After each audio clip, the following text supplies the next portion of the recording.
Good afternoon, and welcome to the Dole Institute for Politics. Does this sound okay? Sounds good. Okay, good. All right. This is our third in the series, and today we have Andy Carey, who I will give you a little background on in a minute. For those of you, I see a few familiar faces, but some of you are new, and I thought I would take a chance of kind of giving you kind of just a quick reason on why we're doing this in the first place today. I worked for almost 8 years on the U.S Mexico border. I'm from Kansas, but I worked for 8 years and on an economic development initiative. And there were days when I crossed the border multiple times. And the whole time I was there, I kept thinking, wow, there's this huge gap between those of us who work and live along the border and those who live away in terms of understanding. And this was a number of years ago. So this program this time is really about helping kind of connect the dots, kind of bringing people together who don't often get a chance to have a conversation about some of these really important issues. During my time in San Diego, I met Andy Carey, and Andy's the executive director for the U.S Mexico Border Philanthropy Partnership. It's a big full name, also called the BPP. Yes, it is. And we actually met in Mexico City on a trip with the Chamber of Commerce that took an annual trip it was a BiNational group, and we'd go to Mexico City and meet with businesses as well as members of the Mexican federal government and the U.S. government to kind of talk about what our issues were and kind of help people in the federal government of Mexico understand what our needs and concerns were. And we did the same thing in going to D.C. And San Diego and that region is about as far away from both federal governments as can be, and so we often felt that nobody knew what was going on and what our really interests were and concerns, and yet all the decisions, or many of the big decisions that are made in the federal government. And so that's one of the challenges. For those of you who have seen me before, you've heard me talk about the really interesting things that do go on along the border and how important Mexico is to the U.S. and Kansas economy. And so there's a lot of economic opportunity that exists. But like many parts of the world, in terms of globalization, there are people who have been left out. And Andy works at an organization that really is about helping to address people along the border who've been left out. So without further ado, we're going to kind of learn a little bit more about Andy, and we're going to have a conversation about this. So welcome. Thank you for the invitation. You're welcome. And Andy, by the way, is a Midwesterner, not from Kansas, but close enough. Right. Grew up in Illinois in a little town called Sandwich. It's about an hour west of Chicago, amongst all the corn and bean fields in northern Illinois. In fact, he said today when he was driving over here, he felt like he was driving home. I felt like I was coming home. It was, and I also lived in Indiana for 20 years, so very much have close ties to the Midwest. Well, obviously you were a Midwesterner. What did you do before you ended up at the border philanthropy? Yeah, I studied at Purdue University, and I did my graduate work there as well. And so getting out of college, I wanted to have a position contributing to the greater good. And so I applied for lots of different positions in Chicago and Indianapolis, and I ended up working at Kiwanis International, the community service organization that has service clubs all over the globe. And that was my first job. I was the manager of Hispanic Club Development, and I was a field service representative. So I was working in the Northeast, in the 6 New England states, New Jersey, as well as Central and South America. Very strange territory, but it allowed me to contribute. And did you go from Kiwanis to I did. I had worked at Kiwanis for 15 years, and I had 2 opportunities, to try to get the top position or to move on. And I decided I didn't want to be pigeonholed for all the great work at Kiwanis, so I decided to move on. And so in 2008, we moved to San Diego to be the to get the Border Philanthropy Partnership started.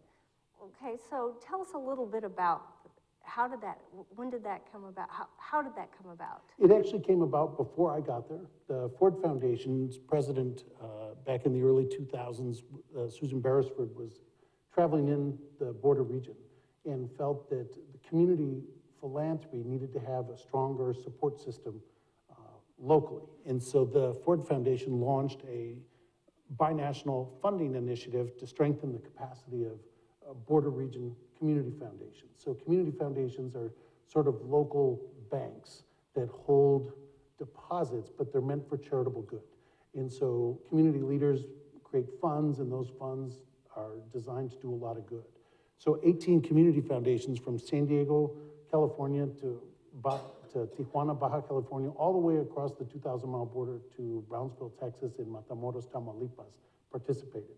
And during a 6-year period of time, the board of directors and the staff leadership of those 18 organizations participated in an intensive workshop to strengthen their ability to achieve their missions locally. So they worked on growing their endowments. They worked on board governance issues. They worked on fundraising strategies to help strengthen their ability to meet the needs locally. Then they did some important thematic work to help low to moderate income families, or on food security initiatives, to help figure out what some banner programs would be that they would lead.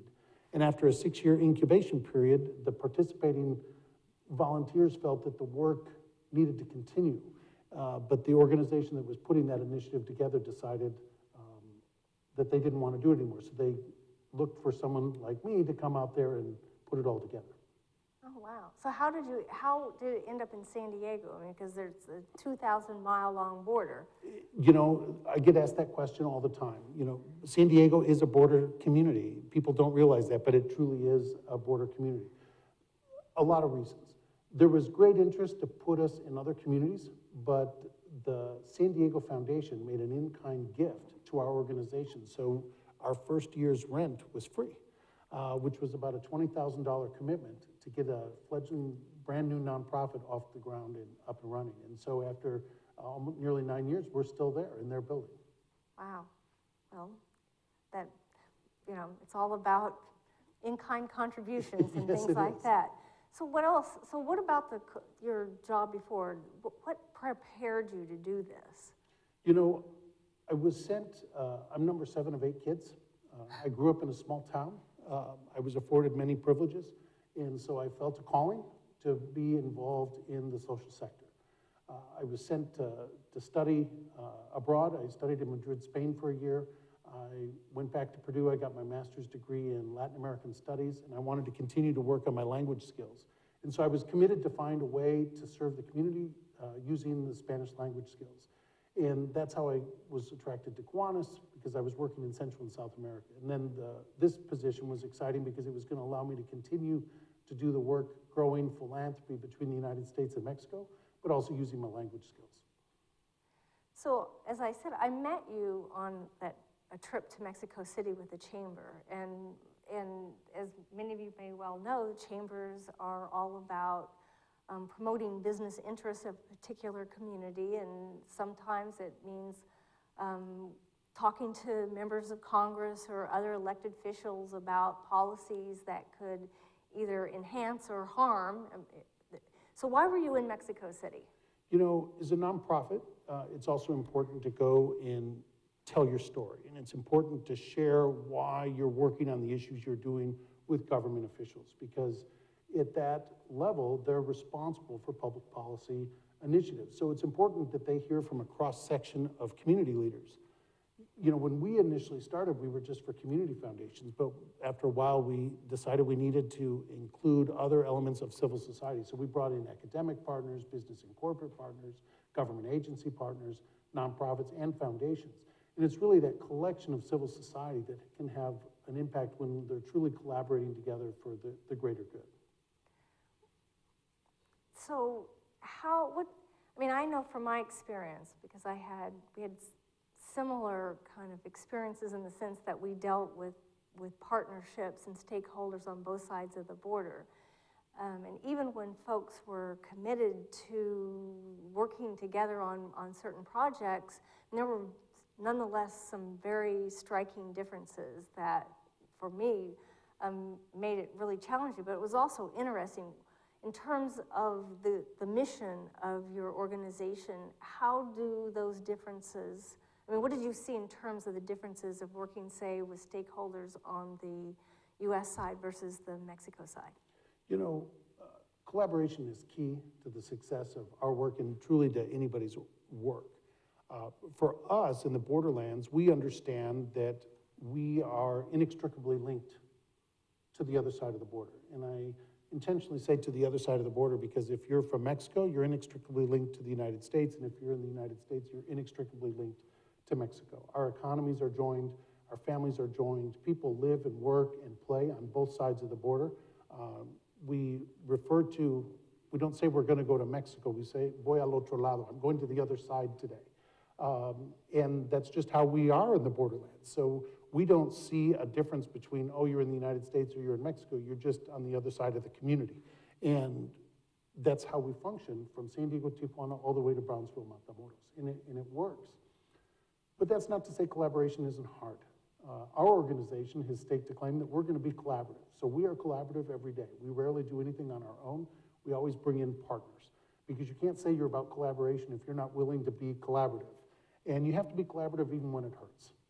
Or when people are not behaving nicely in the sandbox. Because the only way we can teach them to be more collaborative is to be collaborative, even when it hurts. And so, you know, we see a lot of collaboration north to south. One of the challenges facing our region is we need more collaboration east to west. What I mean is from California to Arizona to New Mexico to Texas. There's a lot of really exciting activities going on. San Diego, that's how we met. The Chamber of Commerce goes to Mexico City. Phoenix and Tucson do chamber trips to Mexico City. San Antonio does. El Paso does. So there's all these activities, but wouldn't it be neat if they all did one trip and they all went to Mexico City together and they said, we're here as a 2,000-mile region. That would be a much more powerful collaboration. So there's a lot of great things happening.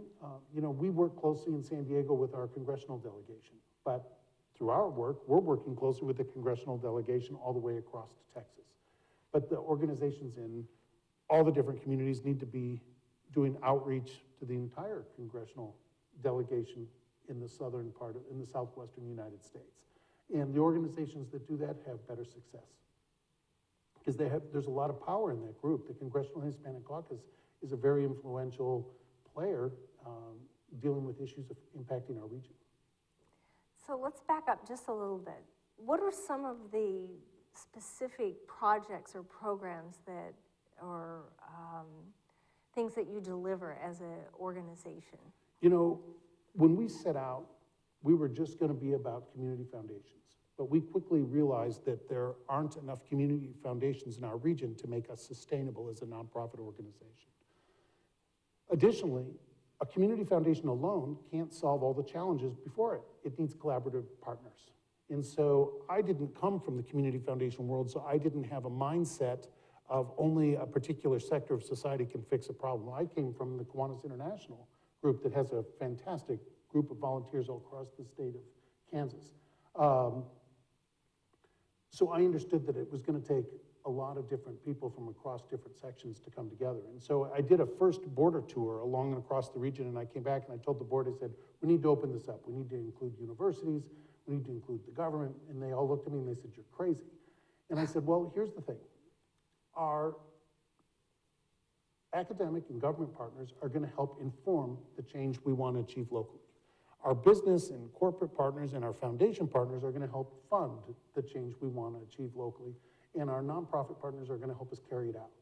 And so since that time, we've been able to grow our organization from the original 18 community foundations to nearly 300 organizations across the region, and it's about a 50-50 between the United States and Mexico. So what do we do for these groups? We provide education and training. We provide them assistance on growing their ability to raise money, to build better boards of directors, to help them achieve their mission locally. We provide coaching and technical assistance. So if an organization, it's like going to the doctor. You need to come in and you say, you know, I have this issue. Could you help me figure it out? Or what prescription could you right for me to help me solve some challenges. It could be a difficult staff issue, it could be they have a financial issue, it could be that they don't know how to launch a social media campaign to deliver on a particular project. We help them figure it out. Our staff team and our board team is bicultural, we're bilingual. We understand how our sector operates on both sides of the border. So that allows us to have some competency around cross-cultural communications. And so we're able to deliver our message appropriately in both English and Spanish and help people understand the issues and the challenges facing our communities. We also provide fiscal agency. It's a new service we started for about 3 years ago. There's a What great does that need. mean? There's a great need for people to want to make a charitable contribution that benefits an organization on the other side of the border. So you're an American and you want to donate money in Mexico, but you don't have a legitimate, legal, safe way to do it. Because we're legally incorporated as a nonprofit organization in the United States and in Mexico, we have two technical entities that can support each other. And so we're able to receive a gift from Mexico and bring it into the United States, or we can receive a gift, a charitable contribution in the United States, and we can take it to Mexico. And over the past 3 years, we've done just under $2 million through fiscal agency supports. That is Mexicans helping Americans and Americans helping Mexicans. And it's about 50-50. The projects we've supported involve public policy advocacy, not around elections or things like that, but on smart border policies. You know, what can we do to create better infrastructure to get people, goods, and commerce back and forth across the border? In support of the environment, in support of child services, in support of recreation programs and health and education initiatives. So it's been a real niche opportunity for us to be able to continue to strengthen the bilateral relationship between the United States and Mexico. And in fact, just a month ago, we signed a fiscal agency, that's the term we give it, right, for the relationship. So we signed a memorandum of understanding with the Foreign Ministry of Mexico to be their fiscal agent to support the Ventanilla de Salud program. And a Ventanilla de Salud program is a health window. So it's an opportunity through the Mexican consulates, which the Mexican government has more consulates across the United States than any other country that we're partnered with. And they do outreach. Because of the number of Mexican nationals living in the United States, they can actually get attention for health issues, for their own personal health issues at the consulate. But they need a nonprofit partner. And so we've signed up to be that nonprofit partner.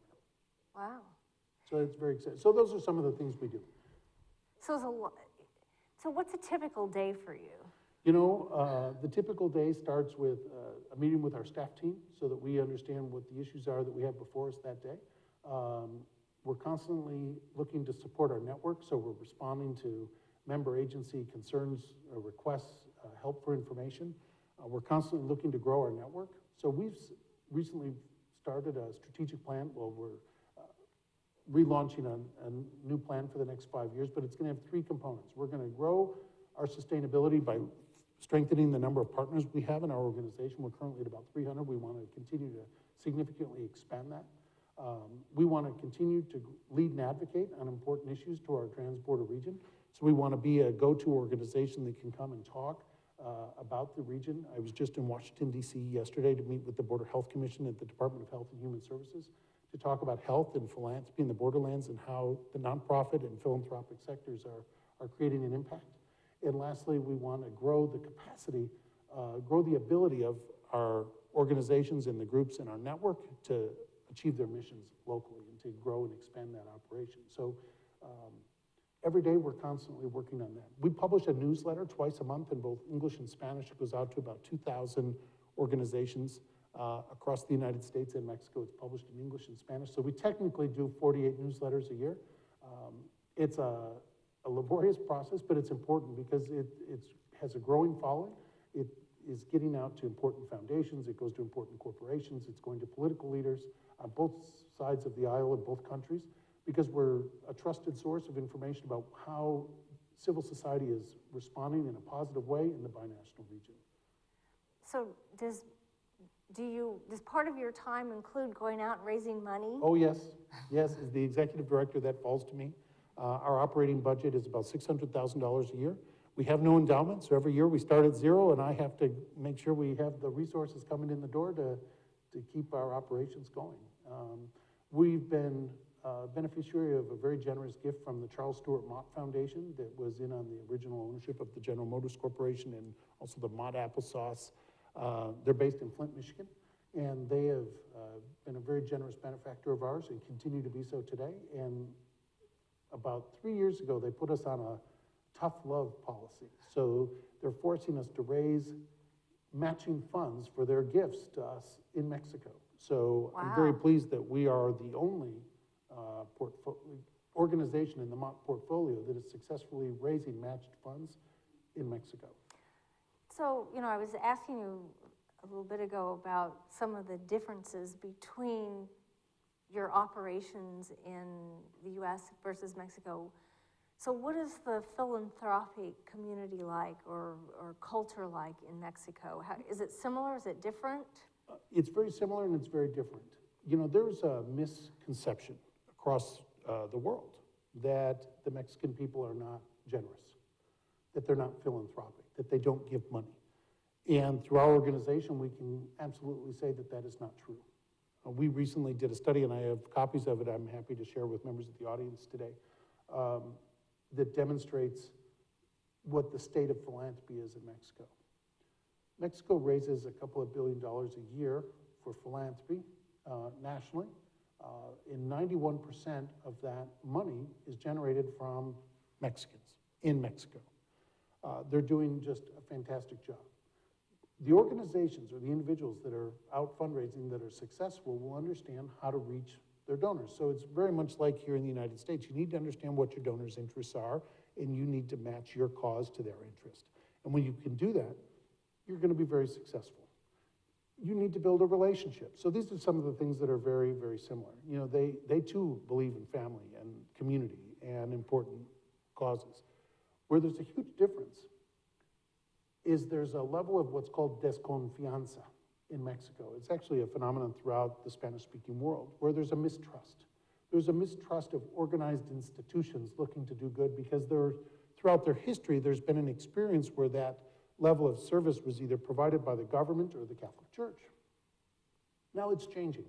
The desconfianza is diminishing, but in my opinion, it needs to be diminished significantly more, but we're working on it. But they're very philanthropic. There is a huge difference in philanthropy between the United States and Mexico. And I'm not making a political statement, but we have an estate tax where at the end of one's life, your worldly possessions are taxed at a particular rate, and the government receives that form of payment before any disbursements can happen to your heirs at some particular level. Well, Mexico doesn't have an estate tax. So imagine you're Carlos Slim, one of the world's wealthiest people. I don't know if he's number one right now or number two, or is Mr. Bezos from Amazon going to take him over? But Mr. Slim doesn't have any fiscal incentive from the Mexican government to dispense of his wealth. Now, he is very charitable, and he has a number of foundations. But another difference between our two countries is we require our grant-making foundations to do an annual disbursement of at least 5%. Mexico doesn't do that. There is no requirement. So there's no incentive for even the foundations to get out ahead and do a particular dispensing of resources. So there is a sector. It is growing. It is strong. But to give you an idea, I live in San Diego. And in the entire county of San Diego, we have about 7,000 nonprofit organizations that are 501c3 designated nonprofits. That means they can provide a tax receipt for gifts made to them. In the entire country of Mexico, they have about 7,000 nonprofit organizations that have what the equivalent of a 501c3, and it's called a donataria autorizada. In the entire country of Mexico, they have what we have alone in San Diego County. I don't know what the number of nonprofits are. Forgive me for not looking it up for the state of Kansas, but it's a very telling story. So it's a growing sector, but the people are very generous. They're very committed to their community. They're very committed to their country, but they're also committed to be good world citizens, which is why the relationship right now between the United States and Mexico is a little challenged. I travel all the time in Mexico, and I was just in the state of Chihuahua, just underneath Texas, last week, and the people there said, Andy, why do the Americans hate us so much? I was a little embarrassed because I don't think as Americans we hate Mexicans. I don't see that ever in my daily life or the people I'm working with or even the people I'm dealing with across the country in support of our work.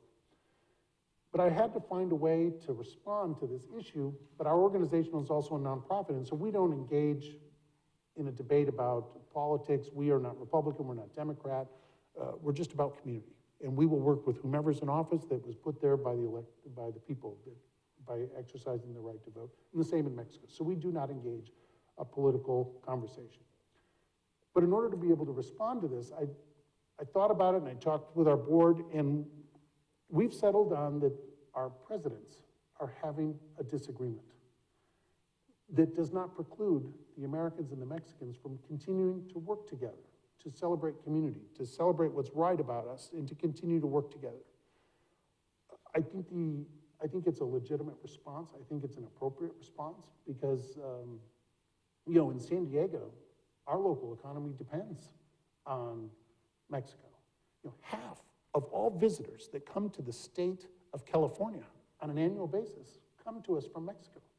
So they're the people visiting our museums, they're the people spending money in our restaurants, these are the people, you know, so they're contributing to our country, and these are economic contributions that Mexicans are making into the United States that aren't being quantified. It's something that the Border Trade Alliance, based out of DC and with operations in San Antonio and all along across the border, is actually trying to work on and to quantify, because when the administration says, well, Mexico's taking advantage of the United States, it's an unfair statement because we're not taking into account all the great contributions that the Mexicans are making into our local economies.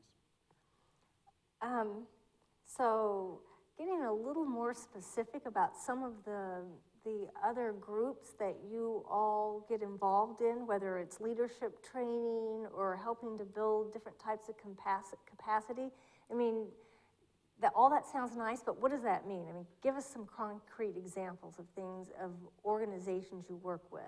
For example, we work with universities. In our region, we hold events at their locations. We will work with their professional fundraisers that support the work of the university. We will work with the university administrations on their scholarship programs.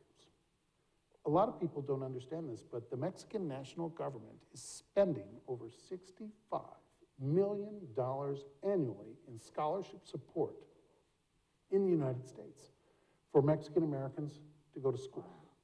So they're American citizens, they have Mexican descent, but it's called the Institute for Mexicans Living Abroad, and in Spanish it's the IME, the Instituto para Mexicanos en el Exterior. But they're providing scholarship dollars to educate people in this country. Additionally, the Keck Graduate Institute, based in Claremont, California, is going to launch one of the first ever bilingual medical schools.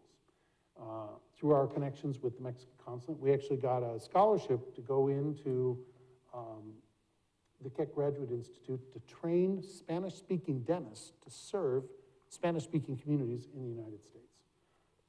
When we work with foundations will want us to do training for them on how they can better meet the needs of the nonprofits they provide grants to, but we can also do training. So when a nonprofit goes and applies for a grant, sometimes the foundations that are giving out money to them, whether it be a small grant of $5,000 to $10,000 or a larger grant for 50, 100, or over, maybe up to $1 million, they want to make sure that that nonprofit is a good steward of those resources. So they'll let us go in and do some training to teach them how to be better stewards of their resources, how to work with their boards, and how to do those types of things.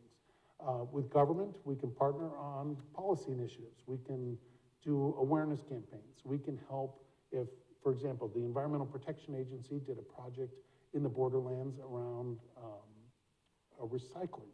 So we were able to bring a foundation together to help fund the initiative. We were able to bring some nonprofits together to help bring their volunteers to help mobilize a cleanup. And so there's lots of different ways to collaborate, but those are some more specific examples that we've done. And you talked about the fact that your headquarters is in San Diego, but your territory is the entire U.S. Mexico border. Do you have staff all along the border? We do. We have a staff of 6 people. 3 are part-time, 3 are full-time. And we are remotely based. So 3 of us are based out of our office, and then 3 are based remote. And so we constantly deal with each other with Dropbox. We're definitely using technology, Skype, traveling. So when I was just in Chihuahua, I met with our Chihuahua staff. And so, you can have a passport and a computer, you can get anywhere. And so that's how we function. And it has worked for us very well for nearly 9 years. And it's actually, I've worked this way my entire professional career, almost 30 years. I don't know any other way to work than to have people based all over the place. So do you have more partners on one side of the border than the other? No, it's about the same, and that's organic. About 68% of the 300 organizations that we work with self-identify as health-related. I think that speaks to the challenges facing the border region. A lot of people don't know it, but tuberculosis continues to be a huge issue. Juvenile diabetes. There's a whole host of issues in the region that we have not been able to solve yet.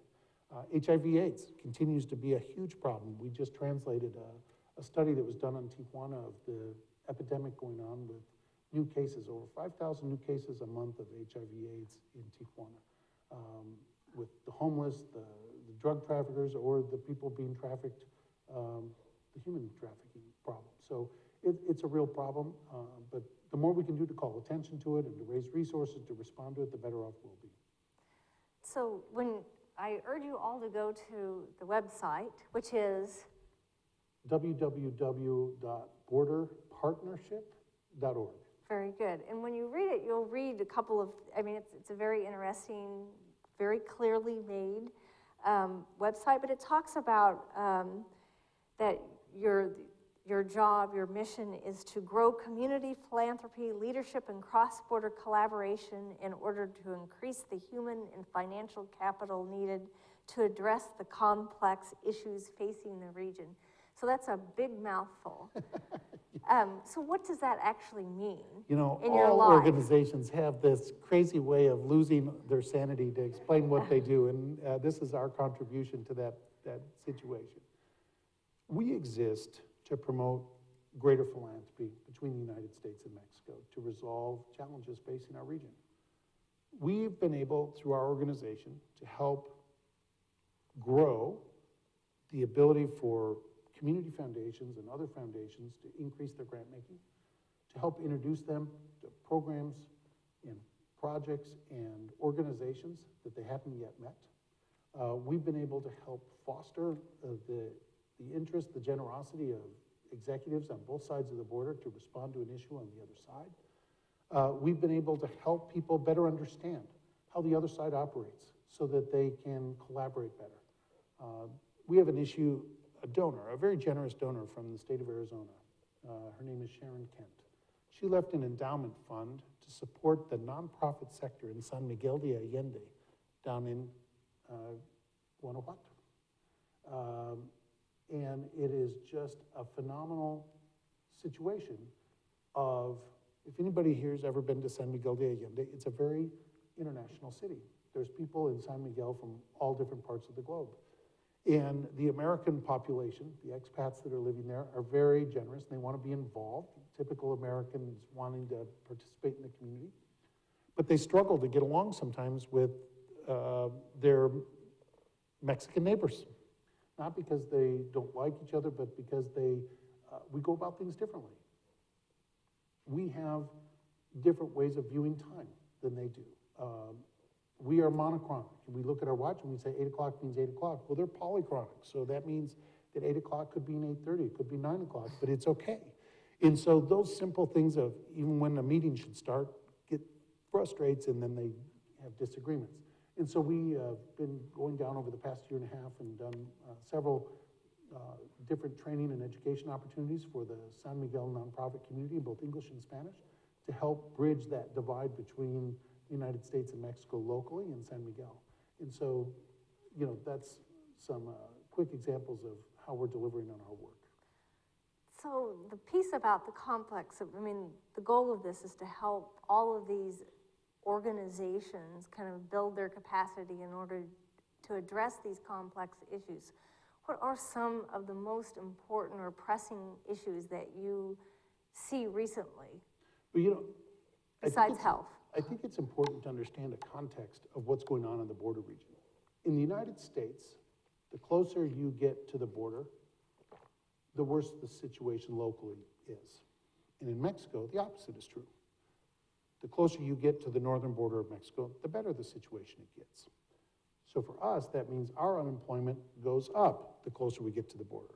Our lack of education goes up the closer we get to the border. Our poverty situations, our levels of poverty and high poverty grow exponentially the closer we get to the border. In Mexico, the complete opposite is true. Their levels of poverty go down. Their levels of everything for them gets better because of the presence of the close tie between the United States and Mexico and how we interact. So we want to try to address some of those issues. You know, a study had been done that says if you look at the border region, what I mean by the border region is what was defined in the La Paz Agreement back in the 1980s around the distance that was explored for trade and bilateral relationships between the United States and Mexico. And if you look at those areas, if it were our 51st state, we would rank at or near the bottom in nearly all measurables of quality of life, access to education, prosperity. We would be absolute dead last. And we need to fix that. When you look around the country, in Chicago, New York, and San Francisco, companies or cities with large corporate presence, Fortune 500 presence, the border communities don't have that. So San Diego does, but even that's limited to the Qualcomms and the Sempra Energies and the biotech field. But we don't have a large corporate presence like they do in other areas. So we have to be a little more strategic in how we get philanthropic dollars out into the communities. One of the biggest phenomena we have in the border region is the maquila industry.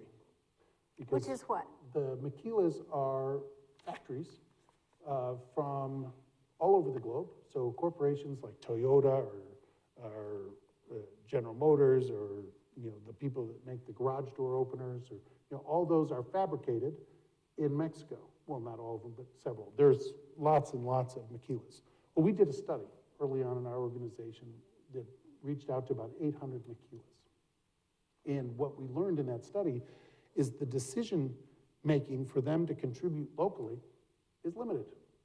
The plant manager may have authority to give up to $1,000 or maybe $5,000 or in some cases up to $10,000, but more of the maquilas that can give up to $5,000 or $10,000 annually, that decision is actually made in the corporate headquarters, whether that be in Michigan or in New York or in Tennessee or in Europe or in Japan.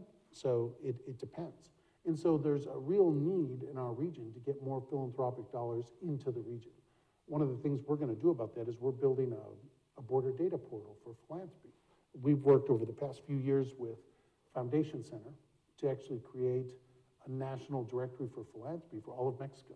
We gave them 10 years worth of data. It's a very exciting project. Wow. And the idea is, in the United States, through our tax forms, all this is automatically generated. But in Mexico, their systems are different, and so it's not. So we had to work with some collaborative partners at universities and a nonprofit consultancy to create this project. Our desire is to create a BiNational portal with data from the United States and Mexico so we can have comparative data sets. With that information, we want to have foundations be able to identify other foundations they can partner with or other nonprofits that meet the funding guidelines that they have, or help nonprofits find other nonprofits that do work, similar work than they do. And we think that this is going to help increase charitable giving in our region. We think it's going to help strengthen partnerships, and we think it's going to help bring our two countries more closely together. So you mentioned that one of the things that you've run into that have been issues around health, that those are really still some very important issues that need to be addressed. What besides health?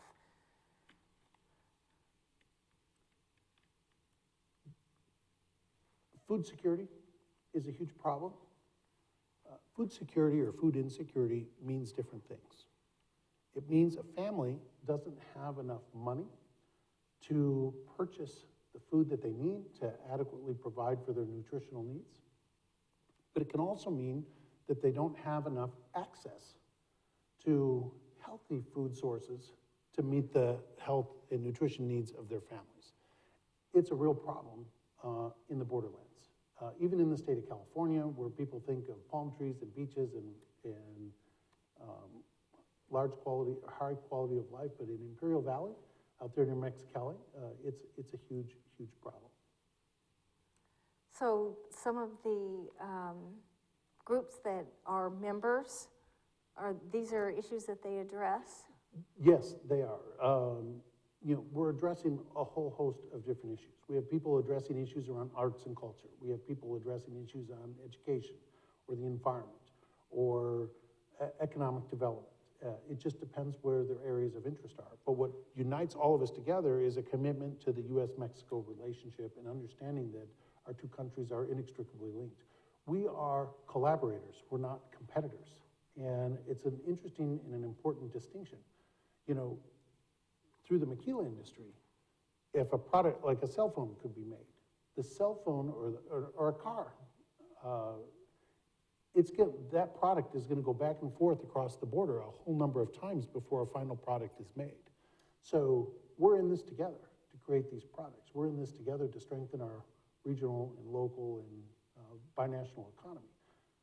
The Chinese are definitely a competitor. They're not a collaborator because they're out competing directly against us. But we're actually working on initiatives together with Canada and Mexico and the United States. What's the biggest strength that you feel of the border region? The biggest strength of the border region, I think, is the dynamic people that make up our region. We have a very young population. We have about 15 million people that live in our region. People are bilingual, they're bicultural. There's a real desire to live and work and play on both sides of the border, and we understand the dynamic between our two countries. The issues we're having today in the borderlands are not new. They've been going on for centuries, and a lot of people don't understand that.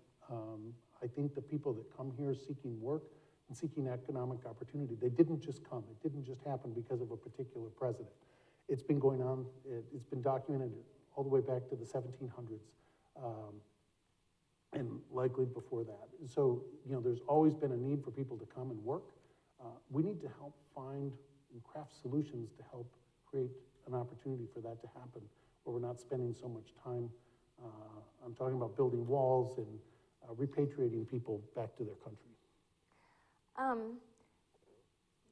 You mentioned earlier about that the relationship north-south was a little bit better than east-west. Can you expand on that just a tiny bit? There's a great desire for local communities to engage a dialogue with their neighbors to the south, whether it be in Arizona. The Arizona-Mexico Commission is very strong. The San Diego-Tijuana Smart Border Coalition, the Border Trade Alliance. We even have the Borderplex Alliance in the Paso del Norte region, which includes parts of Chihuahua, parts of New Mexico, and parts of West Texas. But as an example, those organizations could do more to collaborate with one another. I'm not criticizing them, I'm just saying that there's a lot of effort for them working north to south, but there isn't a lot of effort for them working east to west. And I think that would be a real opportunity for our region, for California and Arizona and New Mexico and Texas to come together around particular initiatives. For example, our new president wants to build a wall. Well, we actually already have a wall. A lot of people across the United States don't realize that. We have 700 miles of wall and or fencing throughout our region. The region has a special terrain, so there are parts of it where I can't believe we're even going to try to build a wall because, and they've actually created some scenarios where they're actually channeling the people that are looking to come into the United States, and it's an issue to make the trek very dangerous so that they might not make it, and that's through Arizona. So we're actually channeling people because there's permanent checkpoints along and across the 2,000-mile border, but we're actually channeling people out to the open ocean or into Arizona's desert because it's a treacherous and very dangerous trek. The people will go out in what's called a panga. It's a little boat that probably holds maybe 10 to 20 people, but they're putting 30 to 40 people on them.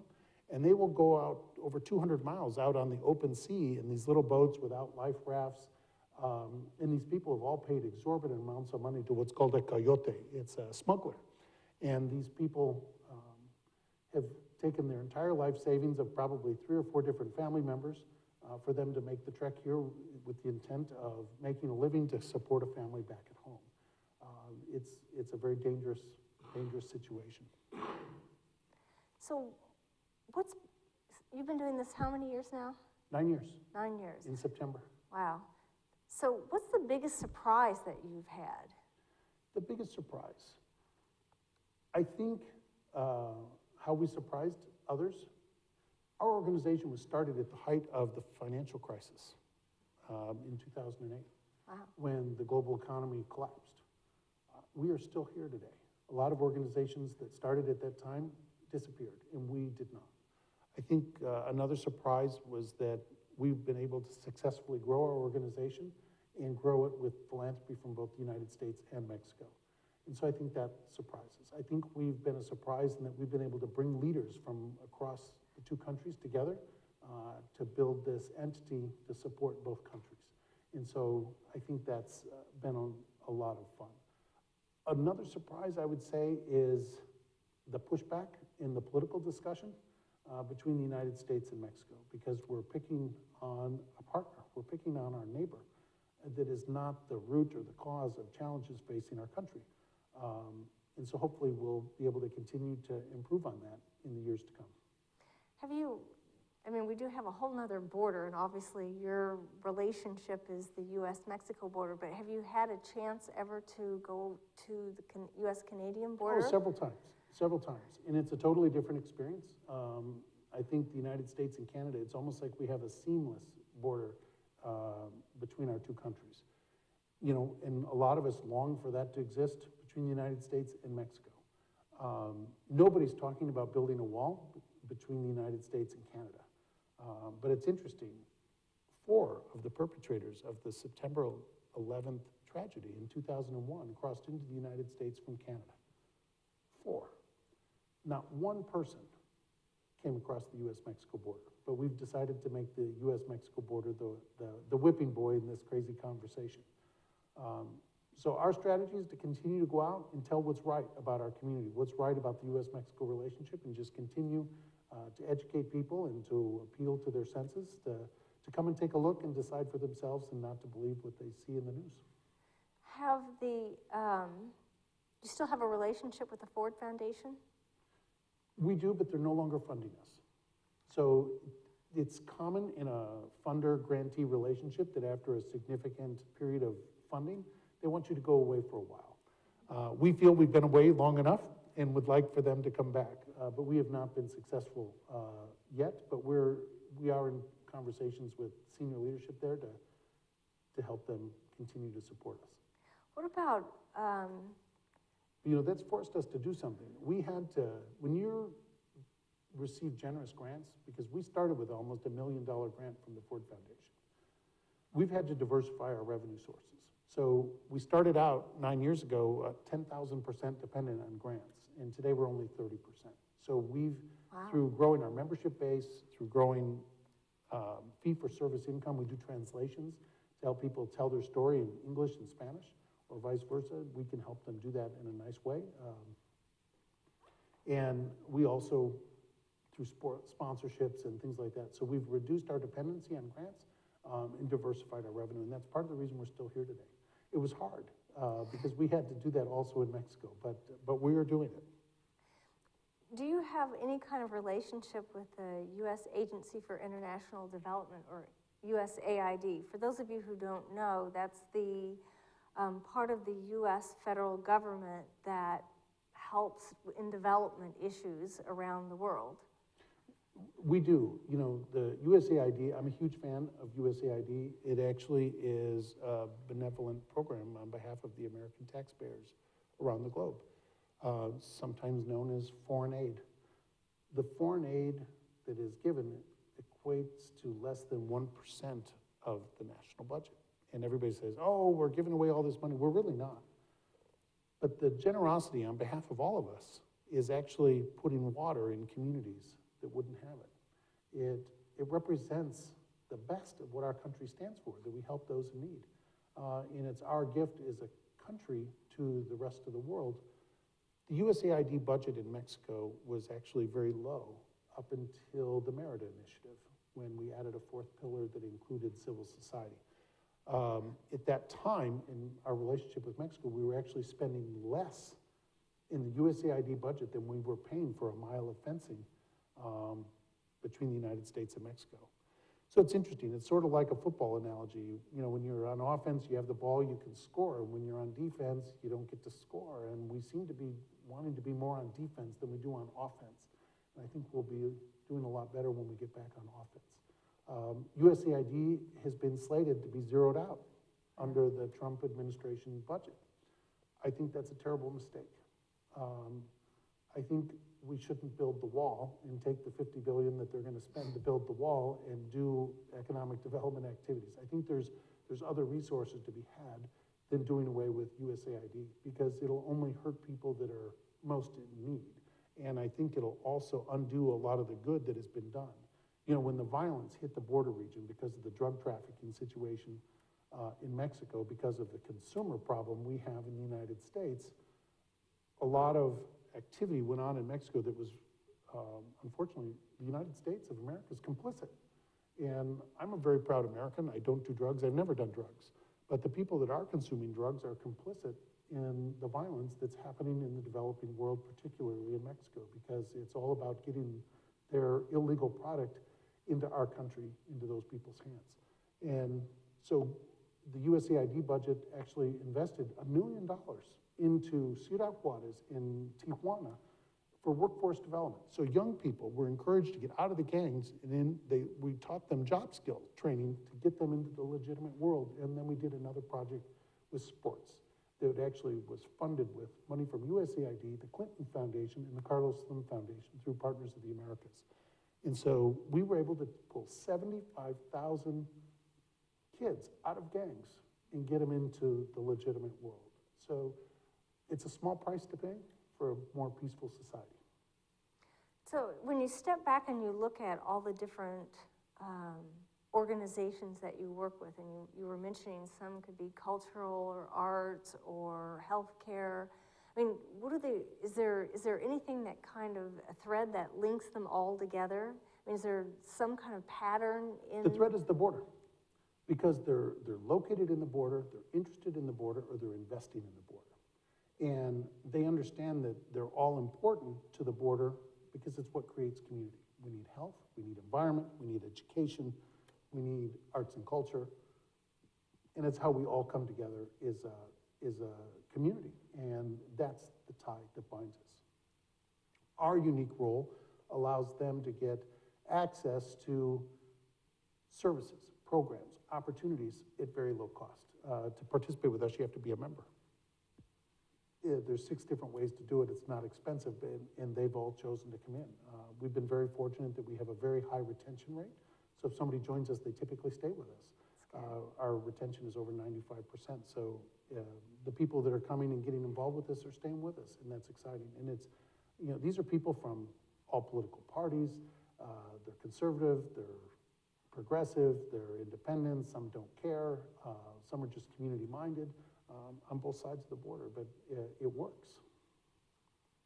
Well, that's a great retention rate. I'm impressed. Obviously, you're doing something right.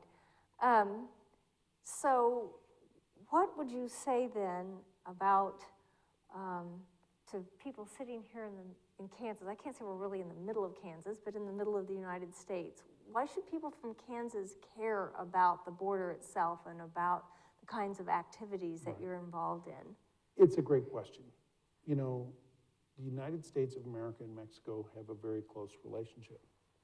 Over 5 million jobs, 5 million American jobs depend on robust trade and a strong relationship with Mexico. 5 million American jobs. Of that 5 million, 48,000 of those jobs are right here in the state of Kansas. 48,000 Kansan jobs depend on trade with Mexico. Kansas's 3rd largest trade partner is Mexico. the third. Over $500 million of Kansas corn is sold to Mexico annually. And the transportation industry here has a huge effort of dealing with trade with Mexico. The beef industry, your largest export of your beef goes to Mexico. So Kansas is at the table. Kansas has an important relationship to Mexico. Now, other states have a little more important tie because of their local economy depends a little more strongly with trade to Mexico. Michigan is a big one because of the auto industry. The border states obviously are very big, but the Kansas-Mexico trade relationship is worth over $2.8 billion annually. So Kansas needs to be at the table. They need to be a part of the dialogue because they're certainly part of the solution. This information is done, there's a map that I'm happy to share the link with the Dole Institute that they can share with the attendees that actually highlights the trade relationship between each of the states and Mexico. It's an impressive list of statistics that was done in a joint effort between the United States and Mexico to help educate the populace about what's the truth about the relationship. And I think it's changing people's understanding about what matters and what doesn't matter and what's fake news and what isn't fake news. But Kansas has an important role with the future of Mexico in their trade and economic relationship. I'm getting a big smile. I think it's probably time to start some questions. And could everyone, when you have a question, could you make sure you wait until you get the microphone, please? Sometimes we have some trouble with sound.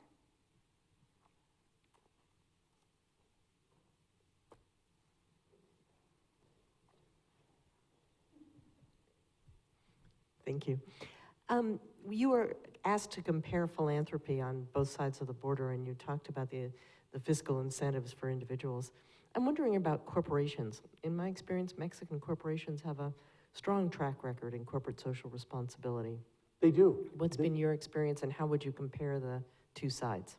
You know, there's been some huge marketing efforts put forth, recognition programs. The CEMEFI, it's one of the organizations that helped started us. It's the Mexican Center on Philanthropy. It's run by a gentleman by the name of Jorge Villalobos. He's a very dear friend, just a guru of philanthropy in Mexico. And they launched a program called Empresa Socialmente Responsable, ESR, and you get to have a big sticker.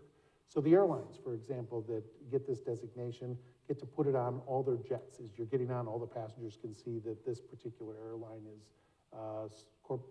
has been a recipient of the Corporate Social Responsibility Award.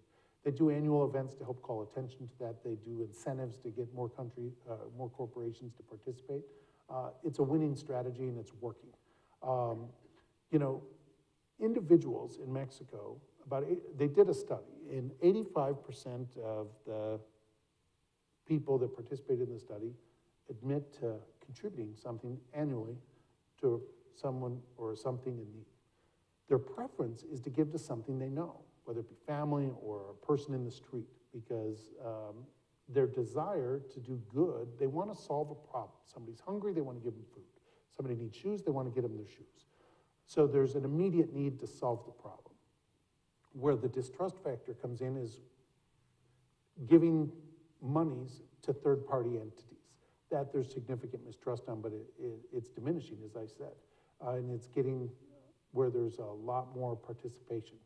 The Cruz Roja in Mexico is a very popular organization. Now, it's not the same as the American Red Cross. Here we focus on disaster relief, military families, blood drives, things like that. In Mexico, the Cruz Roja is actually sort of the emergency room.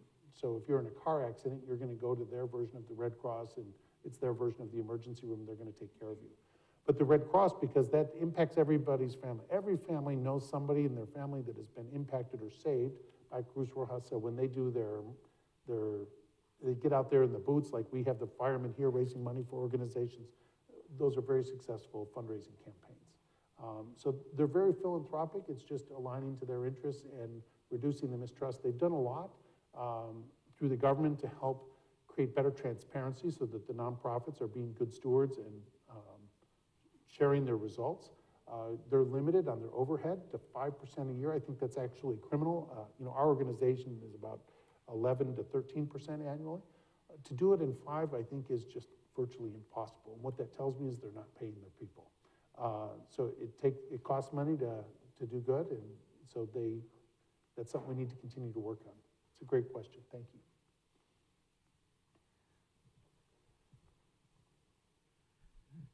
I get the impression from your conversation that, from your point of view, having lived and worked and traveled all over the area on both sides of the border, would you say, from your point of view, that the so-called border problem that we have with Mexico is not nearly as big or as important or bad as the current administration is trying to paint it as? I think that's a fair statement. Now, there is a challenge and there's been a problem for centuries of people coming into, without documentation into the United States to work. I live in a home that was built by the undocumented community. The gardener that cuts the grass at my house every week, I'm sure he's an undocumented person. Works very hard. The corporation that built my home is an American-based corporation. I have friends that are in the construction business, and they host a whole number of, they have a lot of workers in their business. I bet most of them are undocumented. We need to address that. If we know these people are here contributing, and they say, well, they're stealing from us, they're taking our services. I don't think that's true. Now, it is true that they pay taxes, because they're paid through a payroll, and Social Security taxes and those things are deducted from them. Now, what happens is sometimes those people will have acquired an identification that isn't theirs. So they're paying taxes as though they're Joe Smith when they're really Andy Carey, and that money is just sitting in an account with the government because Joe Smith can never really say that he's there to collect those services. When they pay rent, if they live in an apartment, that rent covers property taxes, and so it goes into community funds. So I think where we have an issue is the money may not get into the right bucket, but money is getting into government buckets at the federal, state, and local levels. President Bush and Vicente Fox, the then president of Mexico, prior to 9/11, were ready to engage a program for a guest worker program. It was the smartest legislation I've seen in my 30 years of working with this, because it wasn't perfect, but it was better than we had. And it allowed for people to be here in a legal way and to contribute and still be able to go back home. 9/11 hit, and we put in all these security measures, and that has been taken off the table since then. President Ronald Reagan and Vice President Bush in 1983 created an amnesty program that allowed the 3 million undocumented people in our country at that time to put them on a path to citizenship or to grant them amnesty. So from 1983 till today, every elected official across all parties is guilty for abdication of responsibility. They didn't do squat to fix that problem.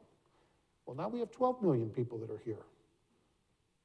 Those 12 million people are not undocumented Mexicans or Central Americans that have come through the night or come up through the Gulf of Mexico or up the Pacific Ocean to get into the United States to steal. Most of those people are students from Europe and Asia or Africa that have come here on visas, and they've overstayed their visa. Their visa expired and they didn't leave, and they're still here. But there's a huge need for skilled workforces with all different skills and expertise, from the very basic to the very sophisticated, to work in our country, to do jobs that Americans either don't want to do or aren't qualified to do. And I'm not making a statement about that one way or another, that they're good or they're bad. We need to stop the political rhetoric, in my view, and answer the problem, because we're leaving too many people in the wings. And then there's a group of people, children, they're referred to the DACA kids. President Trump has been for and against, and now he's for again. So I don't know what's going to happen. But it's the real situation. Kids that were brought here when they were little, or infants, with their parents, it wasn't their decision to come here, but they grew up here for all intents and purposes, they're Americans. They don't know any better. They pledge allegiance to our flag, they play football and basketball, and they go to our schools. These are kids in our community. The latest rulings are that they should be deported.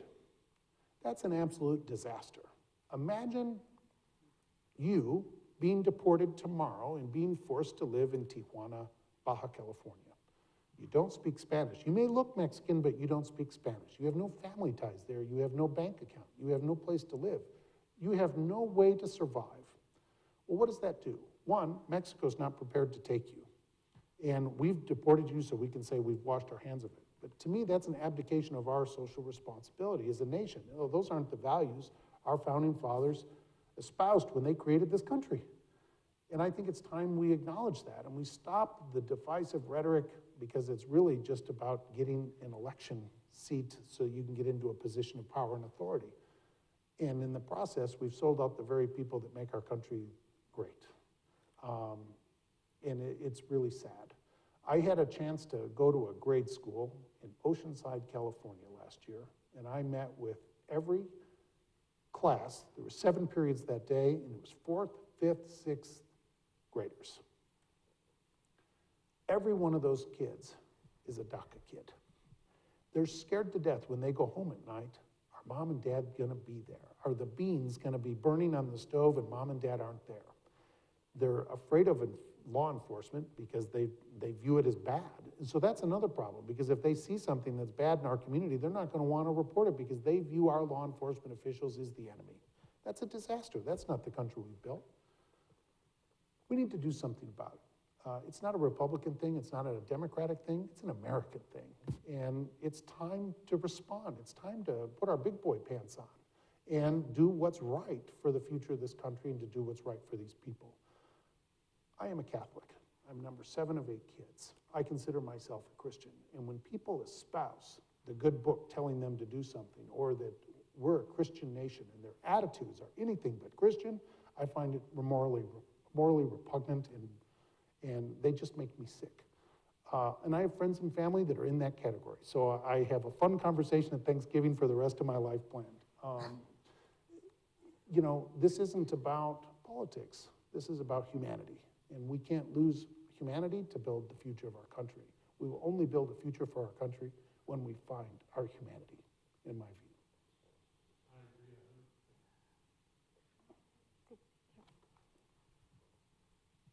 I'll finish out the row.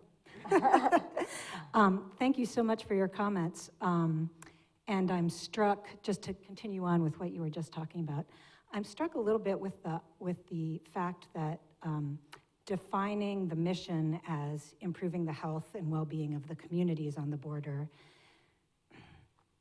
can't help but get into the political, because there are different views of what will make for healthy communities along the border. So the view that you articulated is one view, which I absolutely agree with, but there are other views that, in fact, the influx of undocumented immigrants is hurting the communities and causing a burden on the social services, especially in those communities along the border. You spoke specifically about the DACA students, which is a particular interest of mine, and you had said earlier that the Mexican government pays a certain large amount of money, million something you said. Yes, $65 million. To give scholarships to Mexican American students on this side, but I'm wondering specifically about support for scholarships for DACA students who don't have access to a lot of financial aid, a lot of federal financial aid, so they're dependent on that philanthropy. DACA students can be recipients of that fund. Each consulate has a way that those funds are distributed, and they have local relationships. I'm actually working with our Community Foundation Network to get that money matched, because the Community Foundation Network it's a very popular program for them to give out scholarships, because local community leaders, just like all of us, like to create money, and we believe in education, so we want to create opportunity for young people to go to college. And so scholarships given away, across the country, we're investing billions of dollars in scholarships. So those include, that money Yes, that you I talk think about they would be includes included DACA in that. students. And then my other question is there any relationship between your organization and the humanitarian organizations along the border who are specifically addressing the issue of undocumented immigrants who are getting funneled through Several of them are members. They're part of those 300 groups. You know, one of them is run by a group of Jesuit priests in Nogales, Arizona, in Nogales, Sonora. They've launched a comedor. It's like a soup kitchen. We would call it a soup kitchen in the United States. In Mexico, they're going to call it a comedor. And they provide a meal to people in need. The number of migrants up until recently, with the election of Mr. Trump, actually was growing. You know, at the 6-month point, they would be tens of thousands of people over. And there was a collaborative between the comedor and the Centro Migratorio San Juan Bosco. It's the migrant center of St. John Bosco. It was run by a Catholic family that had a shoe store business. They sold their shoe store business to build the shelter, and they've been running it for free for the last 25, 30 years. Unfortunately, the human traffickers, the coyotes that I talked about, are seeking revenge on these humanitarian groups, and they're trying to intimidate the people that are seeking services from these centers. And it got so bad that about 3 months ago, the coyotes went into the comedor and they damaged, they destroyed the comedor. They ruined the computers, they ruined the furniture, they destroyed religious relics. It's run by the Catholic Church, and that's a sacrilege in any religion to damage religious relics. Our organization got involved, so we got in touch with the consulates because they can put pressure on the local security agencies, the police forces, the national police forces, to help provide greater security in support of the migrants seeking to cross into the United States. The rhetoric in this country that the administration has put out has actually encouraged people to stay away. They view that as a success. I think it's a temporary situation. I think it's actually more of a national embarrassment, but you know, we're going to have to deal with the outcome. We need to come up with solutions, long-term solutions that will allow this to come here. You know, people tie it to a vote. Oh, the Democrats just want to have more people that will vote their way. The Republicans are just looking for cheap labor. It has nothing to do with the Republicans or the Democrats. It has everything to do with the families that are coming here are seeking to strengthen their own financial stability, to put a roof over their head and food on their plates and clothes on their backs. That's the issue. It's also very inappropriate to say that they're just coming here for citizenship. They're very proud of where they are from. They're very proud of who they are. And we need to understand that. It's like we don't want to give up being American because we want to go live in Canada and become Canadian. We don't want to be Canadian, and it's nothing against the Canadians, but we're Americans. You don't trade that in, right? Just the same is true for them. They are very proud to be Mexican or Salvadoran or Guatemalan or Honduran. They're not going to trade that in. They're not looking for citizenship. They're just looking for a chance to work. And there aren't enough job opportunities in their countries for them to work and survive. And there's a level of violence going on in these countries because of the trafficking of drugs and humans that are making it a very difficult situation. And unfortunately, the citizens in our country that are participating in that illicit world through recreational use of drugs or alcohol or human trafficking are part of a root cause to the problem. They really are. Because if that didn't exist, these people wouldn't be getting trafficked and drugs wouldn't be coming illegally into the United States.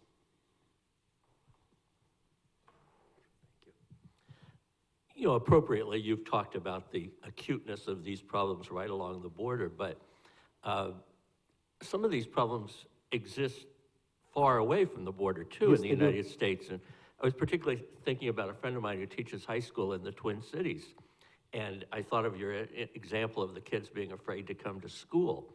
And they've had that even in the Twin Cities.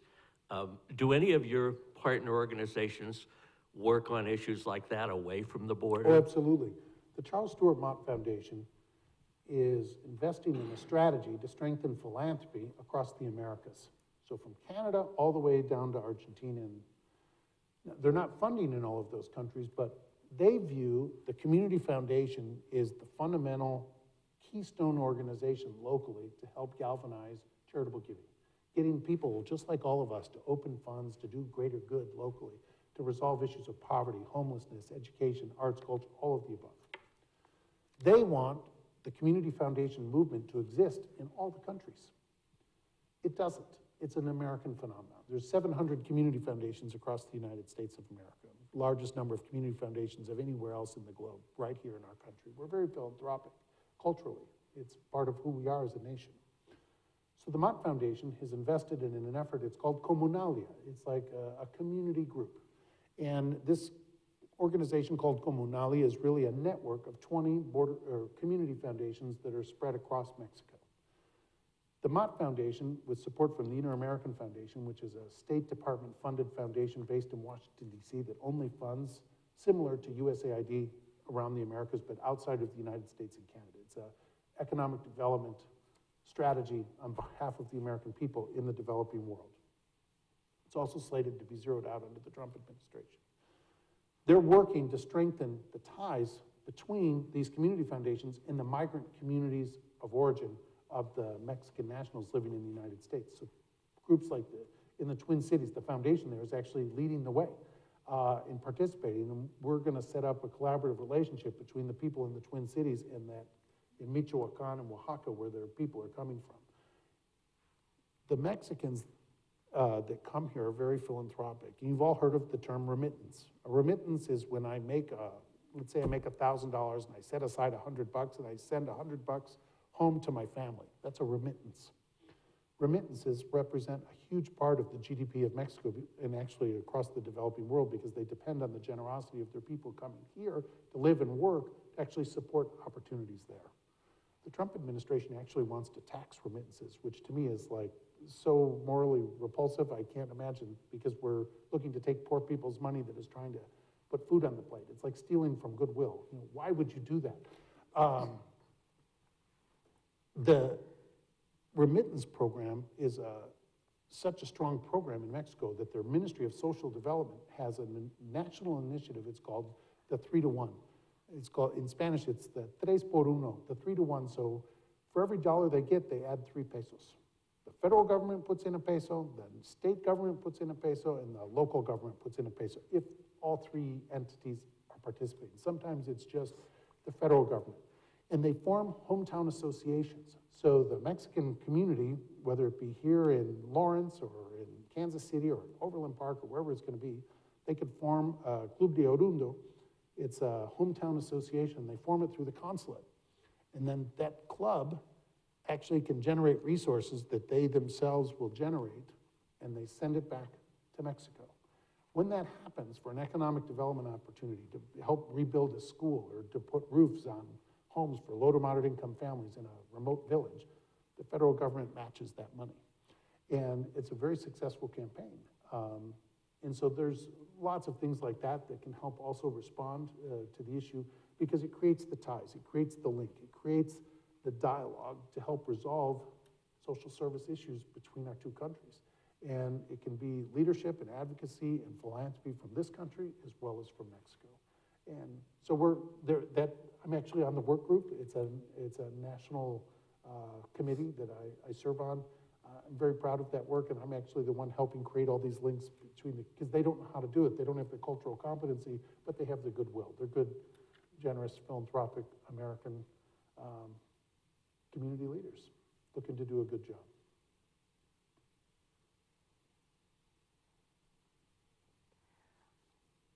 I actually want to add something to your comment and question about the border and about the current climate and the depiction of it.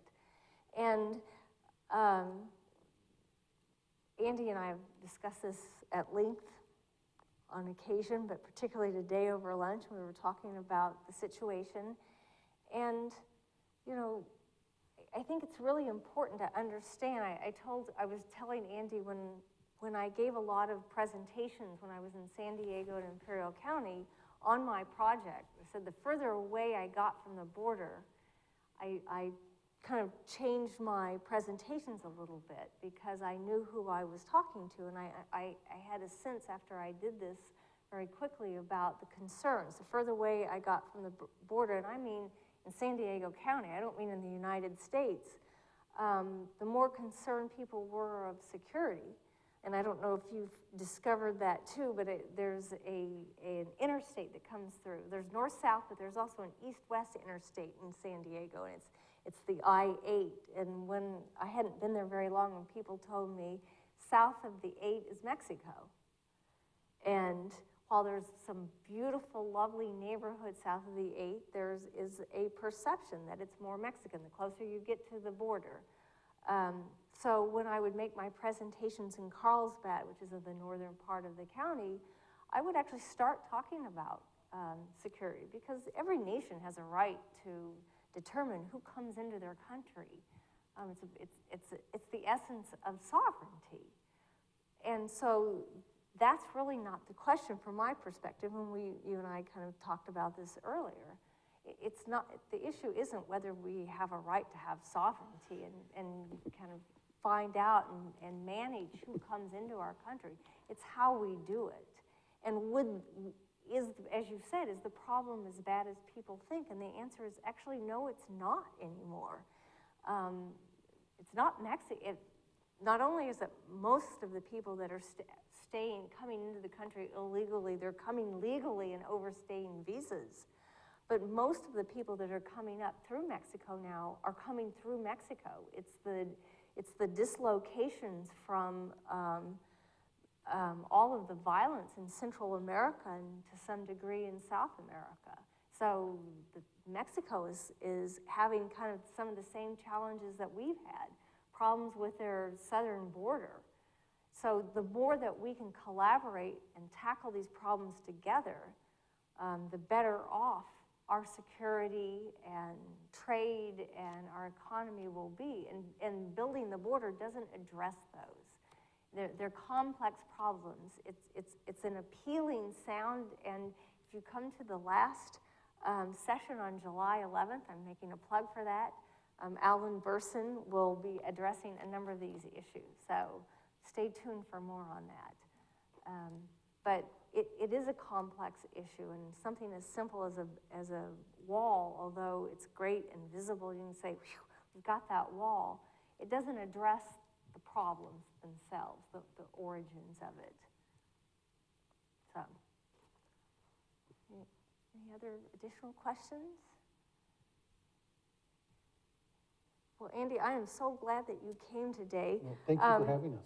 And in addition to plugging for the 11th, next week, we'll have a break between the two sessions, but next week is Raul Rodriguez. You know Raul. Raul actually was the first president of the North American Development Bank. And for those of you who aren't aware of that, which probably wouldn't be, it was created it came out of NAFTA, and it was, it's set up to help fund infrastructure projects along the border. And he, as I say, he was the first president of it, and he's done a number of different things since then. He's on the board of the Wilson Center. He's on a number of boards, like many of these people are. But his view of having worked with NAFTA and the actual concrete outcomes of NAFTA and the changes that he's seen is what kind of the focus of what his discussion is going to be next week, our conversation. So I hope you all come to that and survive. And so glad you could come back to the Midwest and we could give you a little taste of Midwestern hospitality. And it's been very nice. Well, good. And that's, thank you again. You're welcome. Thank you.